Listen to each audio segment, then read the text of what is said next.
아침도 저는 팀장님에게 불려갔어요. 김은정 씨는 대체 일할 생각이 있는 사람입니까? 없는 사람입니까? 내가 살다 김은정 씨 같은 사람은 처음입니다. 팀장님은 아침마다 제게 똑같은 잔소리를 했는데 그쯤에서 저는 팀장님의 다음 잔소리가 뭔지 알고 있을 정도였어요. 그런 팀장님의 잔소리에 죄송합니다. 저는 그저 그 말만 반복할 뿐 고개만 푹 숙이고 있었고, 아니 다른 직원들은 하루에 200콜씩 받고 있는데 하루에 50콜도 못 받는다는 게 말이나 되는 소리입니까? 내가 계속 지켜볼 거예요. 팀장님이 들고 있던 서류로 탁자를 내리치며 말했고, 저는 슬금슬금 뒷걸음질 치며 죄송합니다 라는 말을 하면서 조용히 그곳을 빠져나왔는데요. 저를 보던 동료들이 은정씨 진짜 대단하다. 어떻게 매일 아침마다 팀장님한테 혼날 수가 있냐? 그러니까 정신 바짝 차리고 일해. 지금 수당도 얼마 못 가져가지 않아? 그 돈으로 생활 유지가 되긴 해? 저를 보며 고개를 절레절레 흔들었어요. 저는 콜센터에 근무 중이었고 그곳은 하루에 몇 콜을 받는지가 굉장히 중요했어요. 그 콜의 개수로 매달 월급이 바뀌었으니까요. 하지만 저는 성격이 냉정한 편이 아니라 남들처럼 모질지를 못했기에 딱한 사람을 보면 그냥 지나치지를 못했어요. 그러니까 그냥 항상 헤헤거리며 웃기만 할 뿐 싫은 소리도 잘 못하는 그런 성격입니다. 그런 제 성격을 주변 사람들은 굉장히 싫어했는데 일을 하는 데 있어 냉철하지 못하고 항상 감정적으로 행동을 했으니까요. 그런 제 모습에 오랜 제 친구도 항상 답답해했는데 너 그러다가 돈을 언제 모으려고 그래? 우린 다른 사람들보다 훨씬 불리하단 말이야. 그러니까 정신 똑바로 차려 라며 제게 쓴소리를 하곤 했지만 친구가 제 걱정이 돼서 그런다는 것을 너무나 잘 알고 있었기에 그러게 다른 사람들은 다 되는데 난 왜 그렇게 그게 안 되는지 모르겠어. 그냥 사람들 얘기 듣고 있다 보면 안 됐고 안쓰럽고 그래서 마음이 아파. 특히 연세 많으신 분들이 전화해서 계속 말을 하면 매몰차게 끊지를 못하겠어. 제가 풀이 죽은 채 말을 했지만 은정아, 근데 다른 사람들은 다 하잖아. 그러니까 너도 할 수 있어. 너나 나나 빨리 돈 벌어서 이 반지하 월세방 벗어나야 할 거 아니야. 그러니까 너도 정신 차려. 알겠어? 내가 너 때문에 잠이 안 와. 우리가 은옥이처럼 얼굴이 예쁜 것도 아니고. 친구 지희가 말끝을 흐렸는데 저의 제일 친한 친구 지희는 항상 제 걱정을 했어요. 지희와 저는 같은 보육원 출신입니다. 우리 둘은 나이도 같았기에 항상 서로를 챙겼고, 아니죠. 지희가 오히려 저를 돌봤다고 해야겠네요. 지희는 마치 언니처럼 항상 저를 챙겨줬고 성인이 돼서 보육원을 나올 때도 저는 선택의 여지 없이 지희를 쫄래쫄래 따라갈 수밖에 없었는데 그런 제가 귀찮았을 텐데도 지희는 한결같이 저를 챙겨주던 하나밖에 없는 친구이자 가족과도 같은 존재입니다. 원래는 저와 지희 그리고 은옥이 이렇게 셋이서 단짝이었어요. 우리는 보육원에서 나와 같이 자취를 하면서 지냈는데 은옥이는 얼굴이 정말 예뻤고 계약직으로 취업한 공장 사장 아들이 은옥이에게 반해서 꼭 결혼까지 하게 되었어요. 결혼한 뒤 은옥이는 정말 많이 바뀌어 갔어요. 명품백도 아무렇지도 않게 샀고 옷도 백화점에서 좋은 옷들만 사서 입었어요. 그렇게 은옥이는 우리와 어울릴 수도 없는 존재가 되어갔고 간혹가다 만나더라도 니들 거기서 얼마나 버냐? 평생 그렇게 살아봐야 지하세방 벗어나기도 힘들어. 어쩌냐? 난 다시 거기서 지내라고 하면 단 하루도 못 지낼 것 같아. 그 방 아직도 바퀴벌레 나오지. 도대체 거기서 어떻게 사냐? 우리 아파트는 말이야. 햇빛이 얼마나 잘 드는지 햇빛 찡찡할 때 베란다에 앉아서 모닝커피 마시면 아주 장난 아니야 라며 자랑하기 바빴어요. 하루는 코 세우는 수술하고 와서는 이거 얼마짜린 줄 아냐? 엄청 유명한 의사한테 해서 티도 안 나지 라며 자랑을 하기도 했는데 그런 은옥이를 지희와 저는 불편해했지만 은옥이는 한 달에 몇 번씩 우리를 찾아와서는 속된 말로 하자면 염장을 지르다 갔어요. 은옥이는 그렇게 잘 산다고 자랑이란 자랑은 다 하고 다녔음에도 우리에게 커피 한 잔을 안 사줄 정도로 인색했는데요. 어느 날은 우리가 살고 있던 지하세방 주인이 보증금을 올려달라고 했는데 무려 1,000만 원이나 더 올려달라고 했어요. 그런데 지희와 제가 돈을 벌어봤자 생활비에다 월세에다 정말 빠듯하게 살고 있었기에 모아놓은 돈으로는 부족할 수밖에 없었고 급한 마음에 지희가 은옥이에게 전화를 했던 모양입니다. 은옥아, 내가 진짜 이런 부탁 하고 싶지가 않은데 정말 급해서 그런데 우리 집주인이 보증금을 올려달라고 하거든? 근데 우리가 그동안 모아놓은 돈이랑 현금 서비스까지 받았는데도 한 100만 원 정도가 부족하거든. 네가 좀 빌려줄 수 있어? 그럼 내가 2달로 나눠서 꼭 갚을게. 아니면 우리 보고 나가라고 하는데 너도 알다시피 우리가 갈 곳이 없잖아. 라며 지희가 부탁을 한 모양인데요. 그런 지희의 말을 듣던 은옥이가 아니 니들 월급 받는데 그 100만 원이 없다고? 그게 말이 되냐? 니들 내가 돈 많다고 나한테 빌 붙으려고 하나 본데 그거 습관이야. 뭐든지 알아서 해결하는 습관을 가져야지. 그럼 앞으로 이럴 때마다 맨날 나한테 연락하겠네? 정색까지 하면서 말을 했다고 합니다. 하지만 마음이 급했던 지희가 저기 내가 다른 거면 너한테 연락도 안 했지. 그런데 그 보증금 없으면 은정이랑 나랑 어디 갈 데도 없어서 그런 거잖아? 앞으로 절대 이런 부탁 안 할게. 너도 알다시피 우리가 어디 말할 사람도 없잖아. 부탁할게. 은옥이에게 다시 사정사정을 했던 것 같았어요. 미안한데 난 돈 없어. 그리고 니들도 정신 똑바로 차려. 어떻게 돈 100만 원이 없어서 그럴 수가 있냐? 한심하다 한심해. 은옥이가 지희에게 단호하게 말을 했다고 합니다. 그런 은옥이와 전화통화 후 지희가 저 몰래 정말 많이 울었다고 하는데요. 그래도 셋이서 정말 친한 친구라고 생각을 했었는데 돈 앞에서 그렇게 냉정하게 행동하는 은옥이를 보며 상처를 많이 받았다고 하네요. 은옥이와 통화 후 마음이 급해진 지희는 고민하다가 같이 공장에 다니던 언니에게 전화를 했다고 하는데요. 언니 정말 죄송한데요. 주인집 아줌마가 3달 전에 보증금을 1000만 원이나 올려달라고 하는데 이것저것 다 하고 카드 현금 서비스까지 받아서 준비를 했는데도 한 100만 원 정도가 부족한데요. 빌려주시면 제가 금방 갚을게요. 정말 죄송해요. 라며 눈물까지 흘리며 부탁을 했던 모양입니다. 지희는 자존심이 굉장히 강한 친구였어요. 그래서 웬만하면 부탁을 하는 성격이 아니었기에 얼마나 고민하다 연락을 했을지 상상이 되더라고요. 그런 지희의 성격을 잘 알고 있던 그분이 선뜻 돈을 빌려주셨고 우리는 보증금을 올려주고 재계약을 할 수 있었어요. 그 뒤 지희는 돈을 모으는데 아주 집착을 하게 되었는데요. 추운 겨울에도 난방비를 아끼겠다며 전기장판 외에는 보일러도 켜지 않았어요. 지희야, 나 너무 추운데? 제가 투정을 부리면 너 잊었어? 무조건 돈이 있어야 해. 내가 그때 얼마나 무서웠는지 알아? 100만 원이 없어서 우리 길거리에 나 앉을 뻔했었잖아. 이게 무슨 그지 같은 경우냐고. 지희가 눈에 눈물까지 그렁그렁한채 말을 했고 알았어. 그러니까 울지 마. 네가 울면 나도 무섭단 말이야. 제가 지희를 꼭 안아줬어요. 그런 저를 꼭 안아주던 지희가 내 말 잘 들어. 우린 아파서도 안 되니까 밥 잘 먹고 건강해야 해. 알았어? 이 세상에 너랑 나밖에 없잖아. 그러니까 우리 서로 절대 헤어지지 말고 이렇게 살자. 돈 좀 있다고 그딴 식으로 행동하는 은옥이 그건 내가 나중에 가만 안 둘 거야. 라는 말을 하곤 했어요. 지희 말대로 은옥이는 정말 인정머리가 없었는데 그 뒤 우리에게 한동안 연락 한 통 없었어요.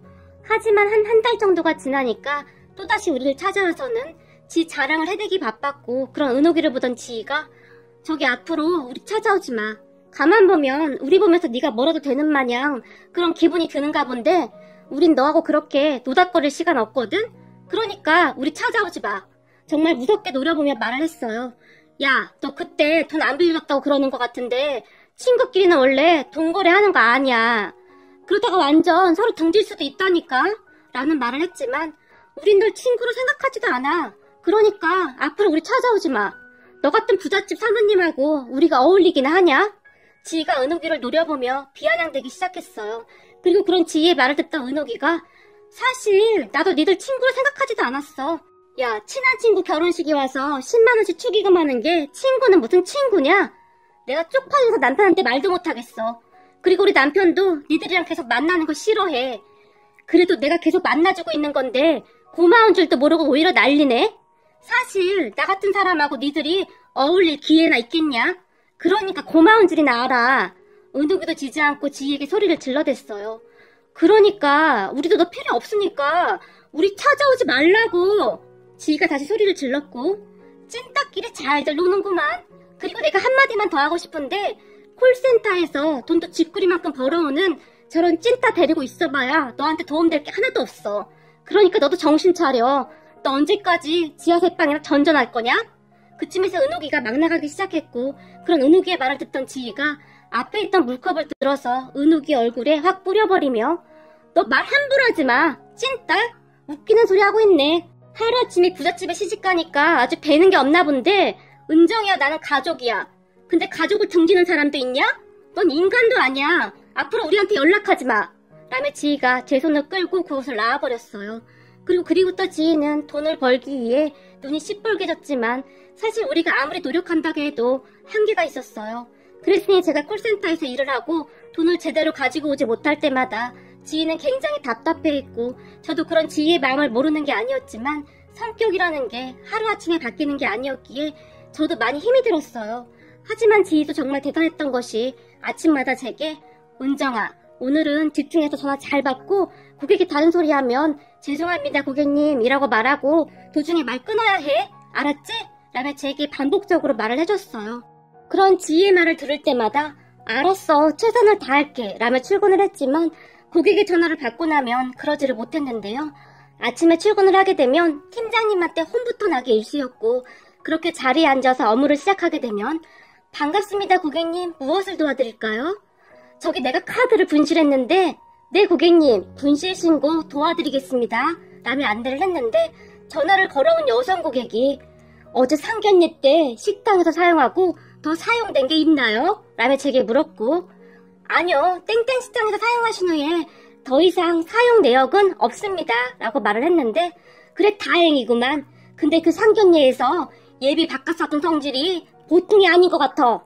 눈이 쪽 째진 게 영 마음에 안 들어. 내가 그렇게 반대했는데 그 이쁜 거에 미쳐서는 저지랄을 하고 결혼한다고 그러니 그래서 내가 어제 정신이 없어서 카드를 잃어버린 것 같구만.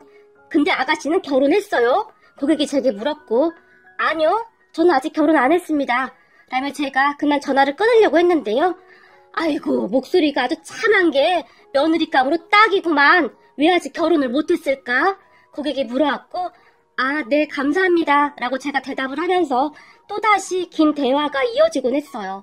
그러다가 정말 힘들게 전화를 끊고 다른 전화가 걸려왔는데 이번에는 할아버지 고객이었는데요. 내가 카드를 잃어버렸는데 빨리 신고 좀 해줘봐. 아무리 찾아도 없다니까. 네 고객님, 고객님의 소중한 정보를 위해 몇 가지만 여쭙고 신고해드리겠습니다. 아이고 정보고 나발이고 빨리 신고 좀 해달라고. 그런 할아버지 말에 제가 급하게 본인 확인을 하게 되었고 근데 누가 내 카드를 쓴 게 아닌가 몰라. 저기 땡땡 편의점에서 마지막으로 사용되었는데 혹시 편의점에 가신 적이 있으신가요? 제가 물었어요.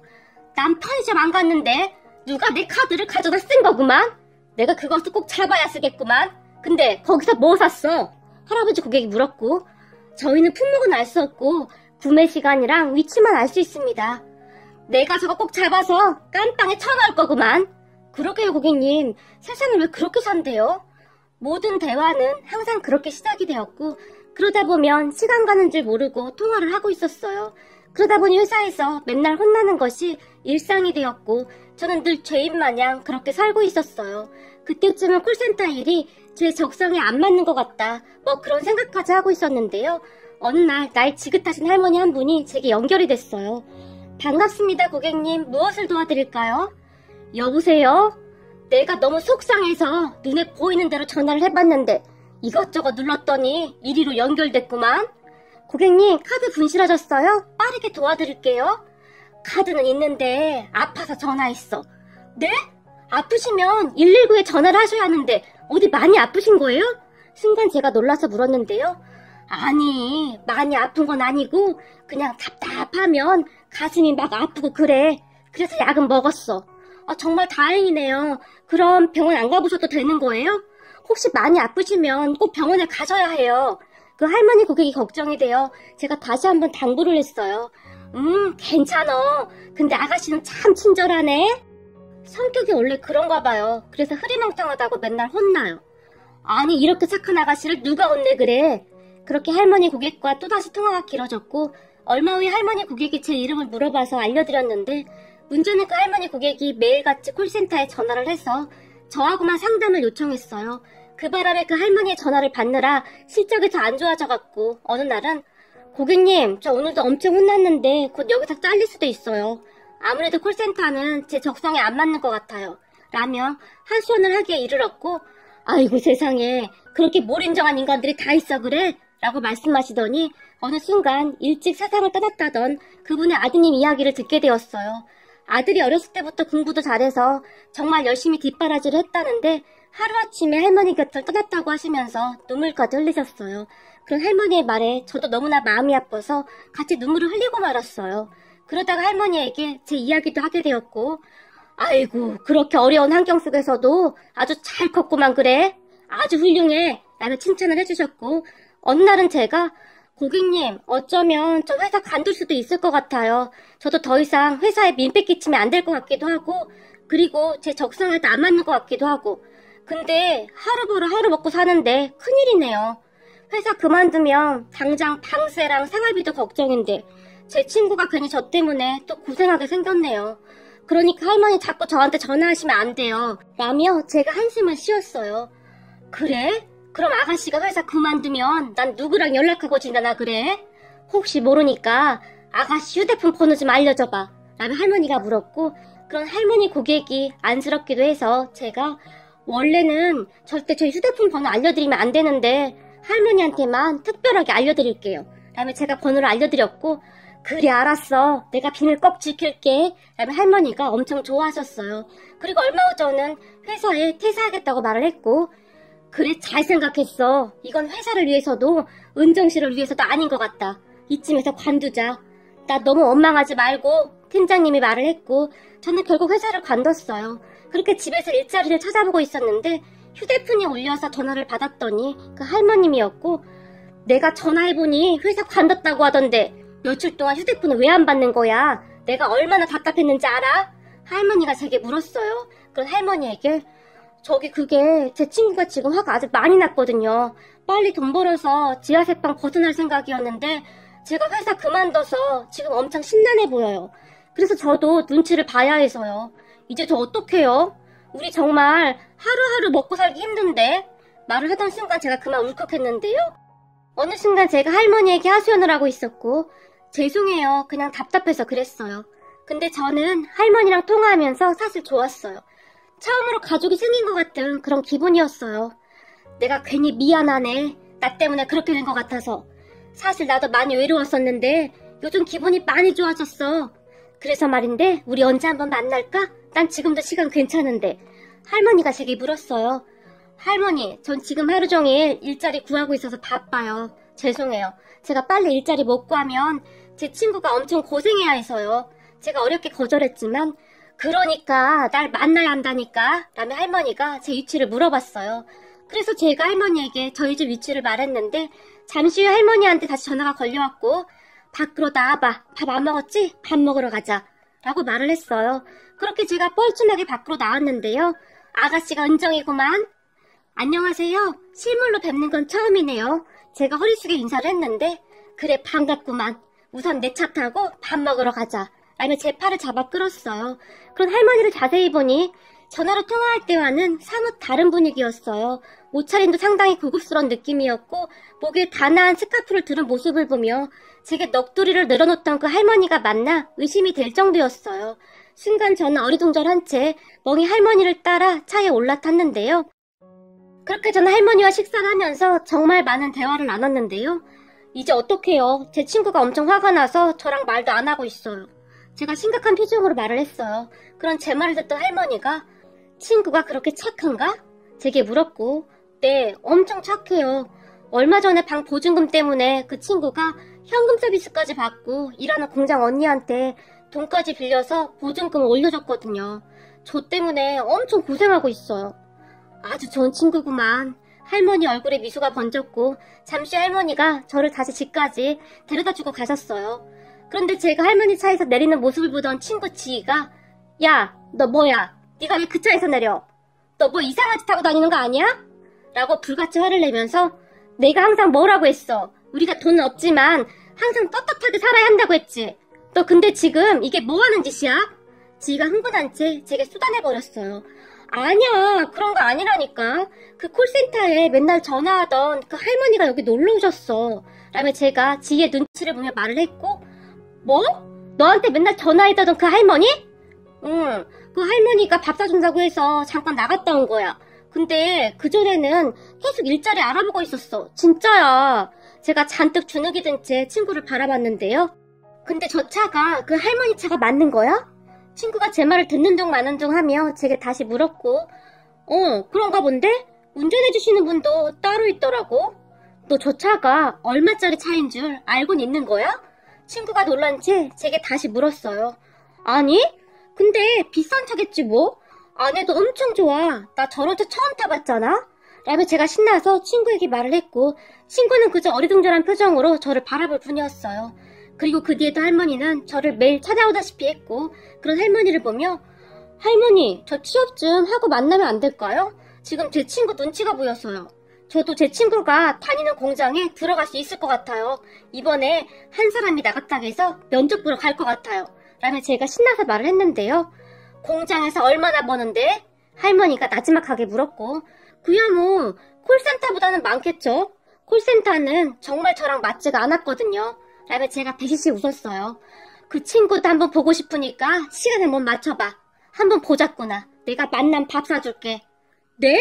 제 친구도요? 근데 그 친구가 만나보려고 할지 모르겠네요. 워낙 의심이 많은 친구라서요. 라고 말을 했지만 할머니는 막무가내로 약속을 잡으라고 했어요. 그렇게 제가 친구를 설득해서 할머니를 만나게 되었는데 할머니가 우리를 보며 니들 우리 집으로 들어와라. 니들 지금 지하철방 어디서 산다며? 할머니가 우리에게 물었고 그 말에 제 친구가 도대체 우리한테 왜 그러시는 거예요? 은정이 말로는 세상에서 하나밖에 없는 가족이 친구 지희라고 하더구만. 내가 은정이를 수양딸 삼을 생각하고 있었는데 가족을 내버려두고 오라고 할 수도 없잖아. 그러니까 같이 오라는 말이야. 할머니가 지희와 저를 번갈아 가며 바라보다가는 나도 가족 하나 없이 외로운 사람이고 니들도 외로운 사람이고 서로 외로운 사람들끼리 한번 잘 살아보자는 그 말이야. 라는 말을 했고 친구 지희가 그런 할머니를 의심스러운 눈빛으로 바라봤어요. 나 이상한 사람 아니야. 그럼 나랑 같이 우리 집에 한번 가볼 텐가? 할머니가 지희와 저를 번갈아 바라봤고 진짜요? 할머니 집 구경 가는 거예요? 제가 신나서 물었지만 지희가 그런 채 등짝을 내리치며 모르는 사람 집에 함부로 가면 안 돼. 정신 좀 차려. 라며 저를 째려봤지만 모르는 사람 아니야. 할머니 엄청 좋으신 분이야. 그렇죠 할머니. 제가 할머니를 보며 활짝 웃었어요. 그런 제 말에 할머니가 괜찮아. 나 진짜 이상한 사람 아니라니까. 내가 그동안 우울증 때문에 약이 없으면 잠도 잘 못 잘 정도였는데 여기 은정이 만나고부터 약이 없어도 잠을 잘 잔다니까. 사실 말이야. 나도 좀 편히 살고 싶어서 그런 생각을 한 거야. 니들이 옆에 같이 있으면 나도 좋고 서로 나쁠 것도 없을 것 같은데. 할머니가 다시 웃으며 지희와 저를 번갈아가며 바라봤어요. 그렇게 우리는 할머니 집에 따라갔는데 할머니 집을 보던 지희와 저는 눈이 휘둥그레지고 말았어요. 집이 어마무시하게 좋았고 집안도 아주 으리으리했어요. 거기다 집안일을 도와주시는 아주머니도 계셨고 그렇게 우리는 한 며칠간 할머니 집을 왔다 갔다 했고 어느 순간 지희도 할머니에게 홀린 것 마냥 우리 거기 가서 살까? 그럼 할머니도 외롭지 않고 우리도 좋고 그런 거잖아? 라며 제게 물었어요. 물론 저는 그날 바로 들어가고 싶은 심정이었기에 신나서 고개를 끄덕였고요. 그때 우리는 할머니 집에 들어가서 살게 되었는데 니들 공장도 이제 그만두고 공부해라. 내가 돈이 많긴 하지만 난 니들한테 공짜로 뭘 해줄 생각은 없거든? 그러니까 니들도 공부로 나한테 보답해. 라며 할머니가 우리 둘을 바라봤어요. 공부요? 무슨 공부요? 지희가 놀라서 물었고 니들 나이 때는 다들 공부할 때 아니냐. 그러니까 공부해서 대학도 가고 해서 나중에 나한테 받은 거 갚으란 말이다. 근데 저희는 공부 잘 못하는데? 제가 조용히 대답했어요. 못할 게 뭐가 있어. 하면 다 하는 거지. 라고 할머니가 말했고 지희가 할게요. 저 하고 싶어요. 은정이랑 저도 안 해봐서 그런 거지. 잘할 수 있어요. 라고 말을 했는데 그 순간 지희의 눈에는 눈물이 맺혀 있었어요. 그렇게 우리는 할머니의 지원 아래 공부를 시작했고 나름 열심히 공부를 해서 얼마 후에 경기도 인근 대학에 입학을 했어요. 대학에 입학하고 나서도 할머니와 많은 시간을 가졌고 할머니도 하루하루 달라졌어요. 할머니 집에서 일하시는 아줌마 말로는 항상 우울증에 시달리던 할머니가 정말 많이 좋아졌다며 감탄까지 했어요. 그리고 지희와 저도 정말 많이 변해갔는데 뭔가 자신감도 생겼고 무엇보다도 우리에게 든든한 보호자가 있다는 것에 참 많이 행복했어요. 그렇게 우리는 대학에 가서 친구도 사귀면서 SNS에 사진도 올렸는데 어떻게 알았는지 우리의 SNS를 보던 보육원 동기 은욱이에게 연락이 왔는데요. 니들 뭐냐? 대학 갔냐? 라며 은욱이가 놀라워했어요. 그러게 우리 대학도 갔고 이제 단칸방에서도 안 살아. 지희가 자랑하듯이 말을 했는데 니들 뭐 이상한 짓거리 했지? 그렇지 않고서야 니들이 어떻게 그렇게 살아? 이상한 짓거리 같은 소리하고 자빠졌네. 얼마 전에 은정이는 할머니를 찾았거든. 근데 엄청 부자시더라고. 그래서 할머니가 우리 둘 다 대학도 보내주고 그런 거야. 니네 남편보다 훨씬 부자니까 걱정하지 마. 라며 지희가 은옥이를 비웃었어요. 뭐? 은정이 할머니가 살아계셨는데 그동안 왜 안 찾았던 건데? 그걸 우리가 어떻게 알아? 지금이라도 찾았다는 게 중요한 거지. 그리고 또 앞으로 우리한테 연락하지 마라. 그때 네가 네 입으로 그랬잖아. 레벨 맞는 사람들끼리 지내하는 거라고? 너는 이제 우리랑 레벨이 맞지 않거든. 이라며 전화를 끊어버렸어요. 그런 지희를 보며 너 왜 거짓말하고 그래? 우리 할머니를 찾다니. 제가 놀라서 물었는데요. 그냥 다른 설명하기 복잡해서 그런 거야. 그리고 그래야 은옥이 그게 배 아플 거 아니야. 지금쯤 배 아파서 잠도 못 잘 거다. 난 그때가 잊혀지지가 않는다. 돈 100만 원만 빌려달라니까 그렇게 매몰차게 거절할 수가 있어? 라며 씩씩거렸어요. 그 뒤에도 우리는 할머니를 모시고 잘 살고 있었고 할머니는 혼자 아들을 키우면서 어렵게 사셨다고 했는데요. 젓갈 장사를 시작으로 돈을 좀 버셨다는데 돈을 벌 때마다 건물에 투자를 하셨고 나중에는 정말 큰 부자가 되셨다고 하셨어요. 어차피 저 세상 갈 때 돈 싸지머지고 갈 것도 아니고 내가 니들한테 일하면 니들도 좋고 나도 좋은 거 아니겠냐. 나한테 자식이 있냐 가족이 있냐. 저 세상 가기 전에 나도 좋은 일 한번 하다 가면 좋은 거 아니겠냐. 라며 온화한 표정으로 웃으셨어요. 그러다 어느 날 은옥이한테 전화가 왔는데요. 남편이랑 시댁에서 나 내쫓으려고 작정을 한 것 같아. 지금 유명한 변호사 고용하고 난리인데 난 지금 돈이 하나도 없어서 어떻게 해야 할지 모르겠어. 네가 나 돈 좀 빌려줘라. 내가 꼭 갚을게. 라며 제게 돈을 빌려달라고 하더라고요. 니네 할머니 부자잖아. 그 정도는 해줄 수 있는 거 아니냐? 그래, 우리 할머니 부자지. 근데 너 같은 애들한테 빌려줄 돈은 한 푼도 없어. 그때 지희가 100만 원 빌려달라고 할 때 네가 지희한테 어떻게 했냐? 너 인생 그렇게 사는 거 아니야. 그래놓고 나한테 전화해서 돈 빌려달라고 하는 게 지금 말이나 되는 소리냐? 너 빌려줄 돈 없으니까 앞으로 연락하지 마. 아마도 그때가 제 인생에서 제가 처음으로 단호하게 거절했던 것이 아니었을까 싶네요. 그 뒤 은옥이는 남편에게 위자료도 얼마 못 받고 쫓겨났다고 하는데 시어머니가 여자를 소개해줬다는데 그게 돈 많은 집 딸인가 봐. 학벌도 좋고. 그래서 작정하고 그렇게 한 것 같아. 나 이제 어떡해? 나도 니네 할머니 집에 가서 같이 살면 안 되는 거야? 나 좀 도와줘라. 라며 제게 울먹이며 전화를 했는데 통화 중이던 제 휴대폰을 지희가 빼앗더니 야, 넌 양심도 없다. 네가 어떻게 했는데 지금 우리한테 전화를 하고 난리냐? 네가 뭔데 할머니 집에 와서 지내겠다는 소리를 해. 웃기는 소리 하지도 마. 그때 100만 원만 빌려달라고 할 때 네가 우리한테 어떻게 했냐? 그러니까 다시는 연락하지 마. 지가 흥분한 채 전화를 끊어버렸어요. 그 뒤 은옥이는 시댁에서 이혼당하고 지하세방 얻을 돈 정도만 가지고 나왔다는데 더 기가 막혔던 것은 그동안 혼인신고도 하지 않고 살았다네요. 결혼할 당시부터 은옥이 시댁에서는 은옥이를 못마땅하게 여겼다는데 아주 작정을 하고 혼인신고도 못하게 했던 것 같아요. 은옥이 시댁에서는 은옥이 남편이 은옥이에게 얼마 안 가서 들릴 것을 미리 알고 있었던 것이 아니었나 싶네요. 결국 은옥이는 개털이 든 채로 쫓겨났고 작은 공장에서 3교대로 근무를 한다고 합니다. 그러니까 마음 심보를 굳게 썼으면 얼마나 좋았을까 하는 생각을 해봅니다. 그리고 우리는 이제 정말 가족처럼 그렇게 지내고 있는데요. 할머니는 정말 좋은 분이세요. 특히 명절이 되면 할머니와 우리 모두 그렇게 행복할 수가 없어요. 송편도 빚고 전도 만들고 하면서 웃음소리가 끊이질 않고 있답니다. 할머니 항상 건강하세요. 이제는 우리가 할머니 지켜드릴게요.